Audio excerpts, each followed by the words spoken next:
Assalamualaikum warahmatullahi wabarakatuh. Di sini kami akan memaparkan hasil diskusi dari kelompok kami, yaitu kelompok 4 yang berjudul Model Bisnis Digital atau B2C. Bisa next, Mas? Baik, sebelumnya perkenalan, nama saya Agitya Alvin Saputra dengan NPM 2401010082. Di sini saya akan memaparkan tentang model bisnis konten. Konten itu dibagi ada menjadi tiga, yaitu E-information, E-entertainment, dan E-education. Untuk yang poin E-information itu ada dibagi lagi menjadi tiga poin, yaitu E-politik, E-society, dan E-ekonomi. Untuk E-information yaitu model bisnis digital yang menyediakan konten berupa informasi kepada masyarakat secara daring atau online. Tujuannya untuk memberikan berita, data, wawasan maupun pengetahuan yang mudah diakses kapan saja melalui internet. Untuk e-politik itu merupakan penyebaran informasi politik melalui media digital seperti berita politik di televisi, terus di medsos, di Facebook, Instagram, TikTok. Nah, itu e-politik. Sedangkan e-society itu berkaitan dengan kehidupan sosial bermasyarakat. Dalam dunia digital misalnya forum online, medsos, atau platform komunitas online. Model ini untuk membantu masyarakat berinteraksi untuk berbagi informasi tertentu dan membangun jaringan sosial secara online. Untuk e-ekonomi, yaitu penyampaian informasi ekonomi dan bisnis melalui platform digital, seperti website berita ekonomi, aplikasi saham, atau portal-portal bisnis. Konten ini membantu masyarakat memperoleh informasi mengenai keuangan, investasi, dan perkembangan ekonomi secara real time. Selanjutnya, e-entertainment itu model bisnis digital yang menyediakan hiburan berbasis internet atau online. Model ini berkembang pesat karena masyarakat saat ini lebih sering mengakses hiburan melalui perangkat digital. Untuk e-games itu merupakan bisnis permainan digital atau game online yang dimainkan melalui smartphone, komputer, maupun konsol. Pendapatan bisnis ini biasanya berasal dari iklan, pembelian, item digital, atau sistem berlangganan.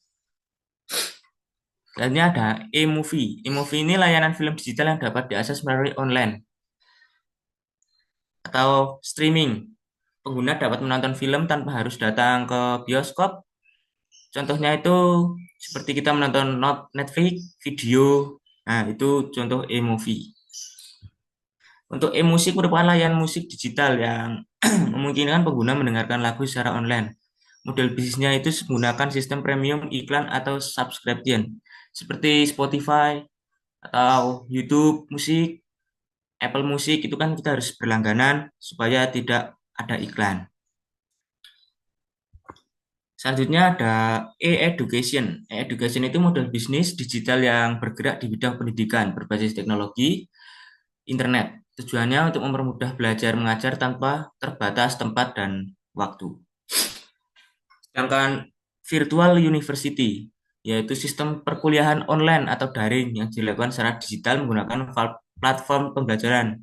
Seperti contohnya ya ini, Zoom, terus Google Meet, itu sudah termasuk virtual university. Seperti kita ada website yang namanya Moka itu sudah termasuk virtual university. Yang selanjutnya ada public education. Ini merupakan penyediaan materi pendidikan untuk masyarakat umum melalui medsos seperti webinar, video edukasi, kursus online, atau platform digital gratis lainnya. Model ini membantu meningkatkan akses pendidikan bagi semua kalangan. Jadi tidak untuk mahasiswa, tidak untuk siswa, tapi semua orang bisa menggunakan public education ini.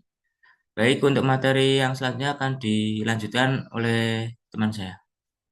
Sebelumnya, perkenalkan nama saya Muhammad Cahyo Darjawan dengan NPM 101. Materi selanjutnya itu ada jenis model bisnis konten. Yang pertama itu ada informasi elektronik. Informasi memberikan penekanan khusus pada konten yang informatif dan berorientasi pada pemecahan masalah. Jika penyedia informasi berkonsentrasi pada bidang subjek tertentu, Wirtz dan Becker 2001. Jenis model bisnis informasi dapat dibagi menjadi penyedia layanan dengan fokus khusus pada konten politik, sosial, atau ekonomi. Contohnya ada e-politik, e-masyarakat, dan e-ekonomi. Dengan berkonsentrasi pada topik tertentu seperti informasi ekonomi, pemasok konten informatif dapat memberikan nilai tambahan kepada pelanggan dalam bentuk kedalaman informasi yang lebih besar. Yang kedua itu ada hiburan elektronik. Model bisnis e-entertainment berbeda dengan e-information karena penyedia tidak menawarkan konten informatif, tetapi terutama konten hiburan. Pentingnya internet sebagai media hiburan dikonfirmasi oleh studi yang menunjukkan bahwa hiburan online bahkan lebih populer di kalangan remaja daripada televisi di pasar US. E-entertainment mencakup berbagai macam penawaran dan dapat dibagi menjadi subkategori seperti e-game, e-musik, e-movie, e-print, atau cetakan hiburan elektronik. Yang ketiga ada pendidikan elektronik. Tujuan pendidikan elektronik atau e-education adalah penyampaian layanan pendidikan yang efisien sumber daya melalui penerapan jaringan elektronik yang tidak bergantung pada lokasi dan waktu. Di sini perusahaan itu sendiri atau pihak ketiga di luar perusahaan dapat menawarkan pendidikan berbasis jaringan. Berkaitan dengan penerimaan layanan pendidikan dan pelatihan, dapat dibedakan antara konsep pendidikan dan pelatihan individual, serta konsep yang dirancang untuk khalayak massal. Oke, sekian presentasi dari saya. Materi selanjutnya akan dijelaskan oleh rekan saya. Terima kasih. Hmm, izin masuk tanpa salam. Saya akan melanjutkan presentasi dari rekan saya. Materi yang akan saya jelaskan yaitu rantai nilai, aset inti, dan kompetensi. Awal dari rantai nilai ditandai dengan saya baleni. Iya. Eh, izin masuk tanpa salam. Sebelumnya perkenalkan nama saya Randy Wahyu Wibowo dengan nomor NPM 0089. Di sini saya akan melanjutkan presentasi dari rekan saya. Saya akan menjelaskan materi tentang rantai nilai, aset inti, dan kompetensi. Awal dari rantai nilai ditandai dengan refleksi pada konsepsi atau desain layanan yang ditawarkan. Dalam hal ini, penyediaan konten harus memutuskan konten dan layanan apa yang akan ditawarkan dalam format apa kepada jenis pelanggan. Penyediaan informasi umum, misalnya dapat mengategorikan layanan yang disediakan sebagai konten gratis, konten bayar per tayang, atau konten berlangganan, berbayar, dan dengan demikian mendiversifikasikan jangkauan layanan. Berbagai bentuk penggunaan ini masih dapat diperkaya dengan layanan tambahan, asalkan pelanggan dapat dengan jelas mengidentifikasi nilai tambah dari penawaran premium untuk setiap bentuk penggunaan. Selain pertimbangan yang berkaitan dengan portofolio layanan dan diferensiasi layanan, penyedia konten perlu memutuskan bentuk presentasi untuk setiap jenis konten. Sebagai contoh, platform pembelajaran daring khusus untuk siswa karena alasan di- didak- didaktik akan dirancang berbeda dari situs web untuk pemilih yang tertarik yang menyediakan informasi umum tentang partai politik dan anggotanya. Selain itu, kapasitas broadband yang tersedia memungkinkan penggunaan berbagai format, terutama penyediaan infotainment melengkapi format berbasis teks murni dengan file audio dan video untuk menciptakan lingkungan multimedia yang dapat menarik lebih banyak pengguna. Konten daring yang dipilih untuk penawaran dapat dibeli di pasaran atau diproduksi sendiri oleh perusahaan.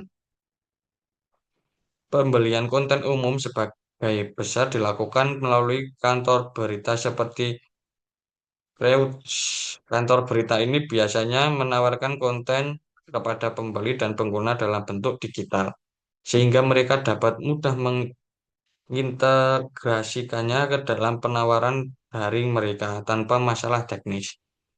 Contohnya dalam hal ini adalah penawaran video dari New York Times. Mungkin itu tadi materi yang dapat saya sampaikan. Materi yang selanjutnya akan dijelaskan oleh rekan saya. Terima kasih. Saya izin melanjutkan ya, teman-teman. Sebelumnya, perkenalkan nama saya Latif Adi Kurniawan dengan NPM 0084. Di sini materi yang saya akan sampaikan itu ada rantai nilai aset inti dan kompetensi. Aset inti utama penyedia konten meliputi konten yang mereka tawarkan dan hak eksploitasinya, serta merek-merek terkait. Dalam kaitannya dengan konten yang dibuat sendiri. Karyawan yang bertanggung jawab juga dapat dianggap sebagai aset inti. Selain itu, jaringan khususnya juga merupakan aset inti penyedia konten. Menurut definisi type model bisnis konten, konten merupakan komponen penting dari penciptaan nilai dan penawaran layanan. Penggunaan aset inti membutuhkan kompetensi inti. Kompetensi inti penyedia konten khususnya mengacu pada pencarian konten, pembuatan konten, pengembangan produk, dan distribusi. Kompetensi teknologi hanya memiliki kepentingan kecil bagi penyedia konten dan dapat dibeli di pasaran.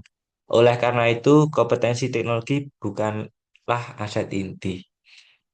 Dalam kasus penyediaan konten umum, kemampuan untuk menggabungkan konten sendiri dan konten yang dibeli merupakan aset inti. Konten yang dibeli dari kantor berita umumnya tidak dapat dianggap sebagai aset inti karena penyedia pesaing juga dapat memperoleh konten ini. Nah, pengguna efek sinergi melalui konten yang dibeli juga dianggap sebagai aset inti dalam kasus penyediaan konten umum. Nah, misalnya ini ada konten multimedia dibagikan antara UStudainik.com dan Studio Gamer dan berbagai penawaran internet dari grup penerbitan Random House semakin banyak menggunakan konten yang dibeli. Mungkin itu saja yang bisa saya sampaikan, kurang lebihnya mohon maaf. Mungkin materi selanjutnya akan dilanjutkan oleh teman saya. Terima kasih. Izin perkenalkan, nama saya Muhammad Naufal Sakif Rahmadiansyah dengan NPM 24.0101.0074. Nah, yang selanjutnya yaitu tentang rantai nilai aset inti dan kompetensi. Nah, kompetensi ini kompetensi pengadaan konten menggambarkan kemampuan untuk mendapatkan konten informasi dan hiburan berkualitas tinggi serta penulis atau produser sebagai masukan untuk produksi konten. Keunggulan kompetitif terutama muncul ketika konten eksklusif dapat diperoleh. Hal ini terutama berlaku untuk penyedia konten minat khusus karena mereka dapat mencapai diferensiasi yang lebih besar dari pesaing. Dalam konteks ini, kemampuan tersebut bermanfaat untuk menghubungkan sejumlah besar pengguna ke jaringan dan menyediakan platform bagi individu atau perusahaan, terutama ketika pengguna berkontribusi konten, dalam kurung yaitu konten yang dihasilkan pengguna. Nah, lalu keberhasilan dalam menciptakan konten online membutuhkan kemampuan pembuatan konten yang kuat. Meskipun di sini dapat dibedakan sebagai subkompetensi, kompetensi tren dan penyempurnaan sangat penting bagi penyedia konten di internet. Kompetisi tren mewakili kemampuan untuk menangkap perkembangan sosial pada tahap awal dan menyampaikan konten baru kepada penerima yang tertarik. Namun, transformasi informasi umum menjadi produk daring informatif atau menghibur berkualitas tinggi seperti podcast atau blog sebagai kompetisi pencampurnaan. Yang selanjutnya akan dilanjutkan oleh teman saya. Perkenalkan nama saya Muhammad Rafa Zaidan, NPM 83. Studi kasus dari Wikipedia. Nah, model bisnis Wikipedia itu ada berbagai model. Yang pertama itu ensiklopedia daring berbasis internet non non komersial. Lalu jenis e-informasi, platform mengenai e maaf, platform pengetahuan yang berfokus pada pertukaran informasi kolaboratif. Lalu prinsip utama menyediakan informasi gratis yang dapat diakses secara bebas oleh siapapun. Jadi Wikipedia itu sebenarnya adalah contoh yang sangat jelas dari model bisnis konten khususnya informasi Wikipedia adalah eh, apa ya, ensiklopedia online yang bersifatnya non komersial. Artinya mereka tidak menjual layanan atau atau menarik biaya dari pengguna. Semua informasi di sana bisa diakses gratis oleh siapapun, seperti Instagram gitu contohnya. Terus sejarah singkat, nah ini berdiri di tahun 2001 Januari ya.